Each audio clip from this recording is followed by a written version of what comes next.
శృంగగిరి తపోభూమి, అక్కడ ఋష్యశృంగుడు తపస్సు చేసినటువంటి ప్రదేశం. శంకర భగవత్పాదులు మహాజ్ఞాని, అపరశివుడు.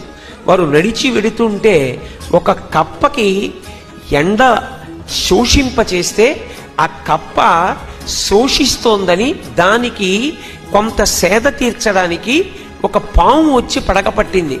రెండు ప్రాణులు తమ మధ్య ఉన్నటువంటి వైరాన్ని మరిచిపోయి ప్రవర్తించాయంటే ఇక్కడ ఒక మహాపురుషుడు తపస్సు చేసి ఉండాలని దివ్య దృష్టితో చూసి, ఋష్యశృంగుడు తపస్సు చేసిన ప్రదేశం కనుక త్రేతాయుగంలో ఋష్యశృంగుడు తపస్సు చేస్తే కలియుగంలో కూడా ఇప్పటికీ ఆ తప ప్రభావన చేత పాము కప్ప ఒండరులు పరస్పర వైరుధ్యం కలిగినటువంటి ప్రాణులు ప్రేమతో జీవిస్తున్నాయంటే ఇటువంటి చోట సరస్వతీదేవిని ప్రతిష్ఠించాలని శారదని ప్రతిష్ఠించి మనకి సరస్వతీ కటాక్షం కలగడానికి దోహదపడిన మహాపురుషులు జగద్గురు శంకర భగవత్పాదులు.